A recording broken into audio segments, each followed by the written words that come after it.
Assalomu alaykum. Hozirda trendga aylangan mana bunaqangi aylana animatsiyasini After Effects dasturida ko'rib chiqamiz. Project bo'limidan videomizni timeline'ga tushirib olamiz. Tepadagi instrumentlarimiz orqali shape bo'limiga kirib aylana shape yasab olamiz. Shape'imiz stroke'da emas, filda turishi kerak. Stroke'ni o'chirib filni yoqib olamiz. Shape'imizni video matte deb nomlab qo'yamiz va videomizni shape'imizga alpha matte qilib qo'yamiz. Aylanamizni faqat sayziga animatsiya beramiz.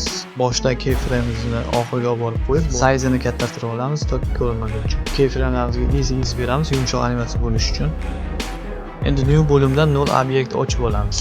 Video va shape'imizni null obyektga olib qo'yamiz. Bu orqali esa null obyekt videomiz va shape'imizni bemalol boshqara oladi. Null obyektimizni pozitsiyasi va skeriga animatsiya berib olamiz. Aylana videomiz yanada ham chiroyli chiqishi uchun stroke effektini qo'shib olamiz. Shu video metni bir marta duplikat qilib olib, stroke deb nomlab qo'ysak ham bo'ladi. O'zini yoqib qo'yamiz va filini o'rniga stroke almashtirib qo'yamiz.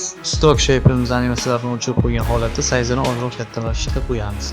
Yana ham chiroyliroq chiqadi. Endi boshdagi xatolikni to'g'rilash uchun add bo'limidan trim path qo'shib olamiz va trim pathni end va offset kaltlariga animatsiya qo'yib, ularni o'ng tomoniga surib qo'yamiz. Boshda esa endni 0, offset minusga qarab surib qo'yamiz. Masalan, 30-31 atrofida. Ularga ham easy berib qo'yamiz va animatsiyamiz tayyor. Endi esa new bo'limdan solid hosil qilib olamiz. Background uchun kerak bo'ladi. Backgroundimizga esa preset bo'limidan o'zimiz tayyorlab qo'ygan grid effektini beramiz. Xohlasak oq rangda, qora rangda. Bundan qiziqarli tutoriallar uchun obuna bo'lishni unutmang.